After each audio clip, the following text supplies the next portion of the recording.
Good morning, good morning! So ayan. Wow, nagkagandahang bulaklak. Ito ay candlelight, 100 piraso. Napakabango. Kung gusto mong turuan kita kung paano magkaroon ng trabahong magandang sahod, ayan, sinipalit natin yung mga malitigas ang stem kasi ito yung ibabaw lumaya. At ito yung medyo mahina, ayan, pinagsipalit natin yan. Kasi malaking buke ito kasi tingnan nyo naman yung isang piraso, dambuhala. Napakabango. So sa mga gustong lumipat ng trabaho, medyo nahihirapan ka sa trabaho mo, gusto mo maging isang katulad ko, sumasahod ng maganda at magandang trabaho. Kahit wala kang pinag-aralan, hindi naman. Kahit high school graduate ka lang, pwede siguro, basta makaintindi ka lang ng yes or no. Pag mayroon kang English Carabao na tinatawag, pwede kang makapag-abroad sa pamamagitan ng pagtrabaho bilang isang flower maker. So ganito lang yung ginagawa ko. Sundan nyo lang. Napakadali. So ang gagawin natin ngayon is 100 candlelight roses.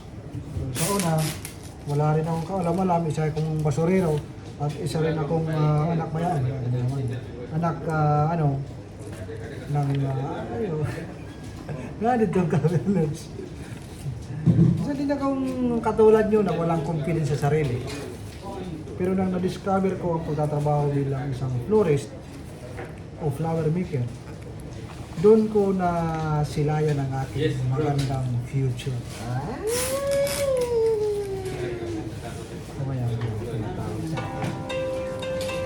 Tuloy natin, tuloy natin. Magandang future ang pag-uusapan natin ha. Huwag kayong alis. Hello. Meron akong Yeah.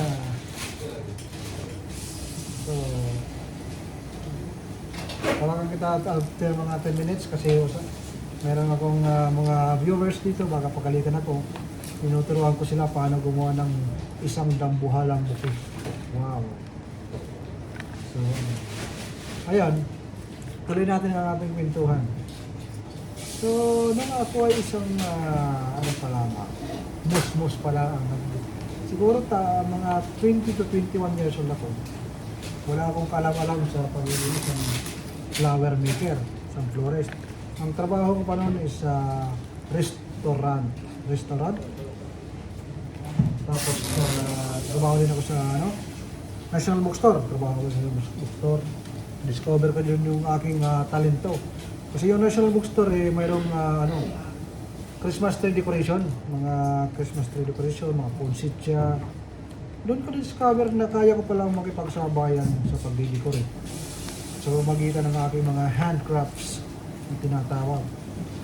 So ayun, simula doon nakapag-apply ako sa flower shop. Tapos doon ko na-discover na pwede pala maging isang florist ang dating wala kahit ni isang experience sa pagbubulaklak. Tapos nagsimula pala ako sa Tacloban, tapos napunta ako sa Cebu. So, shoutout sa mga taga Cebu, mga katrabaho ko dyan. Si Paring Alger, shoutout. Tapos, yun, nakatrabaho ko sa Cebu. Mga ilang years din. Ako, iniikot ko lahat ng Cebu, papuntang Freedom, bili ako ng bulaklak, iniikot ko yan. Abot pa ako ng lahat dami yan. Kung papangalanan ko, abutin tayo ng isang taon kung papangalanan ko, maraming lugar sa Cebu. So, ikot-ikot ako dyan, dideliver pa nga ako, tapos, yun. Dumating yung panahon na medyo kulang pa rin. Kahit ano talaga ang gawin sa buhay natin, pag hindi tayo kontento sa ating sarili, talagang kulang. Yun, nangarap na naman ako abroad. Sinearch ko yung florist hiring abroad. Ako, doon ko nakita yung hiring papuntang Qatar. Dito na nagsimula ang journey ng aking buhay. Hindi lang yon. Bago ako napunta sa ganito, na-upload muna ako ng isang beses, pero merong isang kaibigan sa akin nakatulog. Sabi niya, itong ano to, itong employer na to makakatulong ko sa inyo para makapunta ka. So yun na nga, to tell the story short, ako patay tayo dyan, English tayo ha. Ayan nga, napadali ang aking visa. Nakain sa Canada. 2018 ako nakapunta dito. Ngayon, 2024 na. Nakakaisang uwi pa lang ako. In short, marami ang pera ko. Anong buwan ka 2018? January mismo, Lods. Yan. So, ayun, 2018. So, yun. Ngayon, mga ilang years na ako. Mga 6 years na siguro, bilangin nyo lang. Tapos, siyempre, kali tayo Pilipinas, pero may experience tayo sa pagbubulaklak.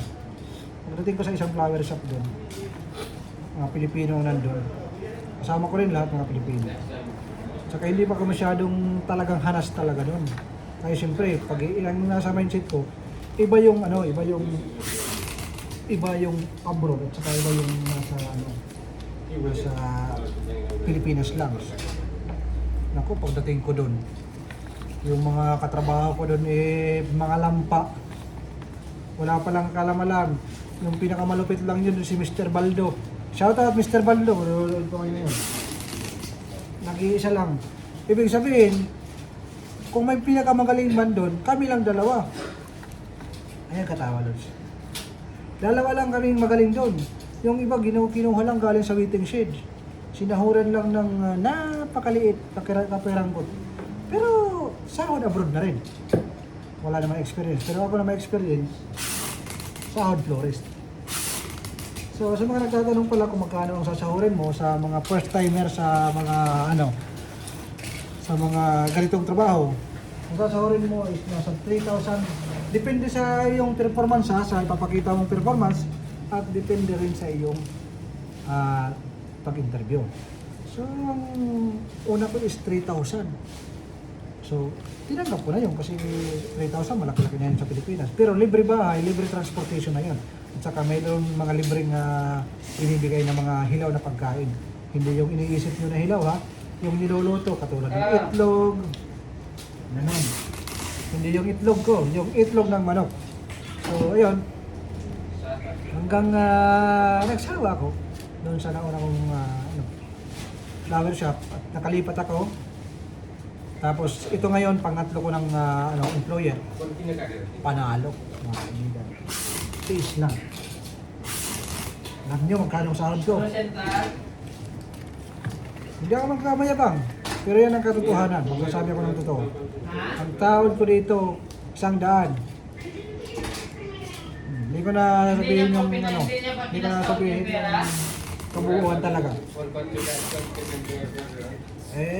Ganun tayo eh. Ibig sabihin, may pira talaga sa pagtatrabaho sa isang flower shop. So yun, kahit hindi ka na magtrabaho sa flower shop, pwede mo itong gawing negosyo. Marami ngayon nagkasitayuan ng mga online flower shop, surprise, yung iba walang mga kaalam-alam.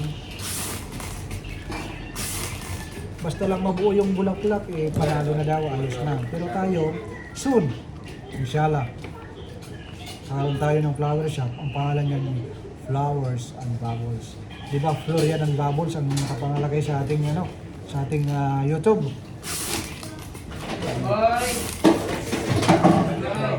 Ang magiging produkto naman pa natin is yun ay Flowers and Bubbles, bulaklak at saka balon. Anong Magkasahod mo kay Ate Jen, meron daw sila. Bro, can you open the window, bro? Ayan, may shipment kami. Yan, tapos na ito. Meron lang kadali. Pinagkwento-kwentuhan lang natin tapos ang isang bulaklak na napakalaki. Yan muna kayo, bantayan nyo ng maayos. Pupuntahan ko muna yung shipment ha. Yan. Ito muna kayo kay parang Alger.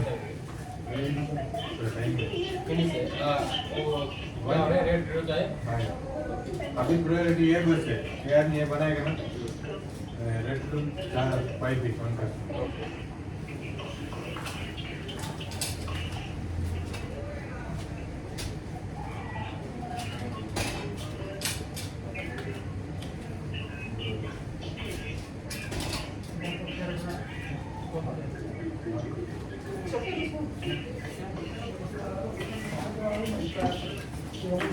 lang yan. Yan. Walang karalo. Hindi, ewan ko yan. May kaibigan daw siya dito. Pinakausap ko kay Sideran kasi hindi marunong mag-English. This or no round din, tulad ko rin eh. So yan, tatapusin na natin. Dito sinasabi ko lang sa inyo, basta't matyaga ka lang, marunong ka lang sa this or no, panalo. Yes, boy. Ito yung mga katrabaho ko, yung mga ibang lahi. Halos hindi makapagsalita yun ng English, pero ang sahod dyan dito ngayon, pinakamababa, 4,000. Alam niyo magkano ang 4,000? 4,000 times 15. 15 ang palitan ngayon. Yun ang sahod niyan dito ngayon. Times yun lang yung 4,000 times 15. Yun ang sahod niyan. Pinakamaliit na yung sahod dito. Sa amin ha, dito sa amin. Bawat isang flower shop, bawat isang company, mayroon kanya-kanyang pagpapasahod. Depende nga yan sa iyong experience. Siyempre, pag sinabi mong galing ka, nag-aral ka ng Mapu at isa kang napakagaling na flores, siyempre baka operang ka ng 20,000 real. At kung ano ang kaya mong gawin. Kung kaya mong lahat ng stock kaya mong hawakan, sa sales, depende pa yan kung ano ang kaya mo. Pero kung ikaw lang ay florist, gawa ng bulaklak, inventory lang, yun lang, napakadali lang trabaho niyo. Mas maganda ito kaysa manunggiti o magtanim ka ng palay. Walang kaputik-putik mga kaibigan. So kung mayroon kayong katanungan, magtanong lang kayo sa aking comment section. Napakadaling trabaho ito. Walang kapagod-pagod. Nakakapagod din. Wala namang kahit ngayong tambay, nakapapagod eh. You call me. You are already? Wow, napakaganda oh. Napakabango pa ka. So, magay ko nito sa base. So mag-comment lang kayo kung mayroon kayong katanungan. Lahat ituturo ko sa inyo kung paano yung mga strategy, paano yung mga pangalan ng mga gamit sa paggawa ng bulaklak. Ito yung base na paglalagyan. Bago natin ilagay sa base, wash-washan natin ang stem. Hinuhugasan ng stem ito. Ayan.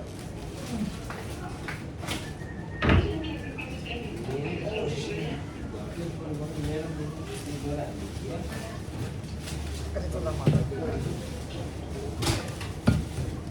This is no supplier, bro. What is that? Delivery? Right? This one asking one guy, go delivery, delivery. Ah. Because this one didn't he tell. I was asking where I read those coming.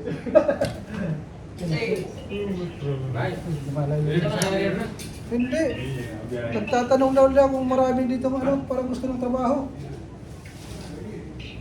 So ayan, tapos na. Wow, napaka-eleganteng tingnan. Napakaganda pang centerpiece. Order ito ng isang sheka. Isang napakayaman dito sa Qatar. Diba, Lods? Tama, Lods. Tama. So yan lang. Magandang araw sa inyong lahat. Mabuhay po kayo, kaibigan.